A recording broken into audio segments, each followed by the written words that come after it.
Waouh, on est à Vitry-sur-Seine, pas très loin de mon squat.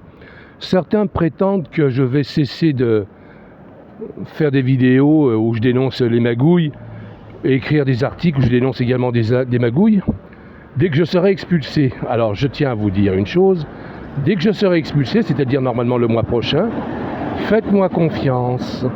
Oui, faites-moi confiance, je vais continuer de fustiger le maire Philippe Bouissou qui m'a fait expulser illégalement de mon logement. Et je vais continuer de fustiger toute cette papauté mafieuse de la préfecture de Créteil et de l'hôtel du département. Parce que je me pose des questions. Depuis que la droite est passée au pouvoir, normalement ça devrait être mieux. Et les magouilles d'internement psychiatrique demeurent. Alors officiellement ce sont les LR, les Républicains qui sont, n'est-ce pas, à Créteil. Je me demande si ça serait pas bien qu'on y mette l'extrême droite pour foutre tout ça dehors. C'est bientôt les élections, c'est dans quelle année, c'est dans combien de temps? Bon, alors à propos des médicaments dont j'aurais besoin de prendre, voilà, c'était le sujet initial de ma vidéo. Eh bien, je tiens à vous préciser que je me porte comme un charme sans médicaments. J'ai une vie très active pour un homme qui approche des 60 ans. Et non, effectivement, je n'ai pas besoin de médicaments, tout simplement parce que je ne suis pas malade. Entendez par là que je n'ai aucune anxiété, aucune agressivité particulière.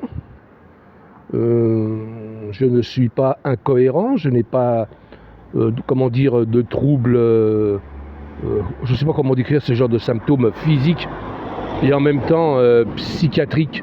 Enfin bref, on le donne des médicaments qu'à ceux qui en ont besoin, aux agités, hein, c'est-à-dire les gens qui cassent la vaisselle, qui jettent leurs chiens par la fenêtre, leurs conjoints et leurs enfants avec. Bon là, ces gens-là, oui, ils ont besoin d'un traitement. On appelle ça d'ailleurs une camisole mentale, hein, les médicaments. Les médicaments sont des camisoles mentales qui remplacent les camisoles de force. Vous savez, ces espèces de gilets avec des lacets donc, que l'on serre pour empêcher le malade de bouger, de s'agiter, c'est-à-dire surtout de se blesser, quoi. Et il paraît que ça leur fait du bien quand on leur met ça parce qu'ils se sentent mieux psychologiquement. Enfin bon, ce qu'on croit être une torture ne l'est pas du tout pour eux, voilà, au contraire. Et ils le disent eux-mêmes une fois qu'ils sont stabilisés, quand ils parlent normalement, parce que les malades mentaux sont des malades comme tout le monde, hein, c'est-à-dire qu'ils ils ont des droits. Hein. Ce sont des gens qui pensent, ce sont des gens qui éprouvent des émotions. On ne doit pas les exclure de la société et les familles ne doivent jamais rompre avec elles, hein, avec leurs proches, hein, justement, qui sont atteints d'une maladie psychiatrique. Parce que c'est une maladie et ça se soigne avec des médicaments. La plupart des maladies mentales se soignent très bien. Voilà. Je dis bien la plupart. Je veux dire entre 80, 90, peut-être même 95%, pour ne pas dire 100%. Voilà. Bon, puis on a des cas évidemment qui sont un peu plus problématiques où les hospitalisations sont à vie, hélas. Et c'est surtout le cas des grands criminels, quoi. Je veux dire, ceux qui, par exemple, en détention, décapitent leurs co-détenus, ça c'est déjà vu. Oui, ces gens-là ont besoin de médicaments parce qu'ils sont vraiment dangereux, quoi. En ce qui me concerne, je ne suis pas dangereux du tout. Hein. J'ai été garde du corps pendant 4 ans de Line Jourdan à la cité Pierre-Curie, n'est-ce pas? J'ai fait le boulot des flics qui se sont grattés le cul, les enfoirés, notamment le commandant Régis Orsini. Oui, le commandant Régis Orsini qui est un beau salaud. Hein, tu me captes, Régis? Oh, Régis, t'es un Corse ou? Non? Bon, enfin bref. Tu fais partie de la mafia corse, non? Ils sont de meilleure qualité que toi, les Corses, hein, parce que toi. Bon, à cause de toi, j'ai eu que des emmerdes. Hein. Line Jourdan a failli être tué.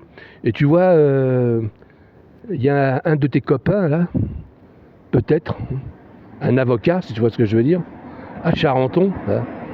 J'ai pas besoin de citer le nom, tu vois, mais... Bon, moi, mon job, Régis Orsini, c'est de te faire incarcérer au plus vite. Je trouve que ça tarde, là, au tribunal. Et j'ai envie de précipiter les manœuvres. Ça m'emmerderait de venir te chercher, moi-même.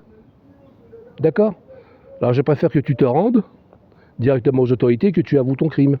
Effectivement, tu as condamné Line Jourdan à la peine de mort en ayant supprimé les patrouilles de police et patrouilles de la BAC autour de son logement, n'est-ce pas, autour de sa tour. Tu as supprimé les patrouilles de la BAC alors qu'elles avaient été ordonnées par le préfet de police de Paris Va falloir que tu t'expliques là-dessus, mon gros, hein, parce que là, tu vas avoir de gros problèmes. Alors, faut t'avouer moitié pardonné, hein, tu vois. Et peut-être que tu échapperas à une peine de prison, mais tu seras révoqué de la police nationale. Je tenais à ce que tu le saches. Oh, puis il y a d'autres choses aussi que j'ai à dire, mais ça serait trop long dans la vidéo, ça va lasser les gens.